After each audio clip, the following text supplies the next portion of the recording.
Hello বন্ধুরা, good morning. কেমন আছো তোমরা সবাই? আশা করছি সবাই ভালো আছো আর আমরাও ভালো আছি।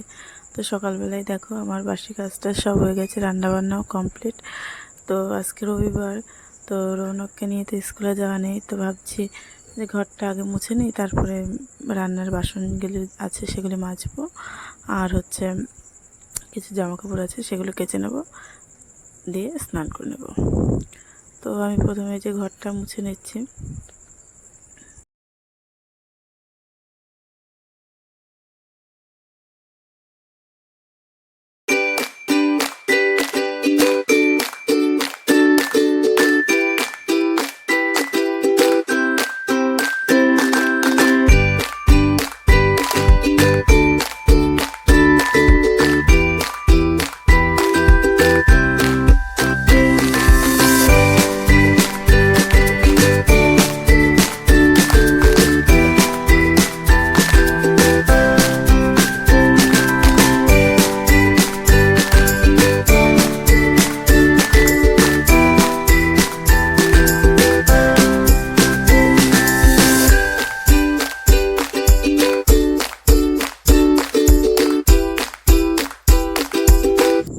তো এখন আমার সমস্ত কাজ হয়ে গেছে।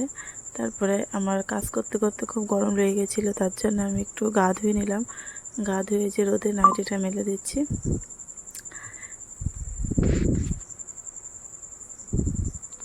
আর এই যে এখানে দেখো আম তেল করবো বলে আম কেটে রোদে শুকাতে দিয়েছি নুন হলুদ মাখিয়ে। তারপরে তেল গরম করে একটু আম তেল করবো। আম তেল দিয়ে মুড়ি খেতে বেশ ভালোই লাগে। আর ওই যে ওখানে বাসনগুলো মেজে সব রোদে উপর দিয়ে রেখেছি। আর ওই যে রৌনক ওখানে, ওকে একটু বকেছি, তার জন্য রাগ করে বসে আছে।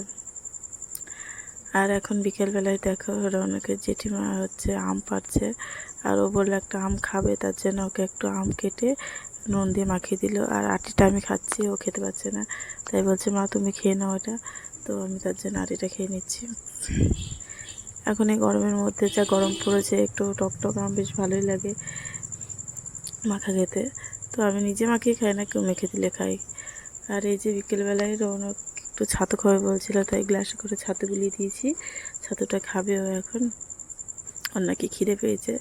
আর এই দেখো এখানে দুটো বিড়ালের বাচ্চা কেমন খেলা করছে, একটা কালো বিড়াল আর একটা সাদা বিড়াল। আর এই যে এখানে অনেক তুলসী গাছ ছিল, তো তুলসী গাছগুলো মরে গিয়েছে, এগুলোকে এখন জলে দিয়ে দিতে হবে। আর আমি এখানে গ্রামের থেকে কিছু সবজি বাজার করে নিলাম, ডাঁটা কুমড়ো, বরবটি, পটল কালকে রান্নার জন্য। আর এখন সন্ধ্যেবেলায় আমি সন্ধ্যেটা দিয়ে নেবো, তার জন্য সলতে পাকাচ্ছি। সলতে পাকিয়ে প্রদীপটা ধরিয়ে দেবো।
আমার সন্ধ্যে দেওয়া হয়ে গেছে। তো এখন এই যে শাশুড়ি মা পুজো দিয়েছিল সন্ধ্যেবেলায়, সেই প্রসাদ খাচ্ছি। তো আমার এই ভিডিওটা যদি তোমাদের ভালো লেগে থাকে, অবশ্যই লাইক কমেন্ট শেয়ার এবং চ্যানেলটি সাবস্ক্রাইব করে আমাদের পাশে থাকবে।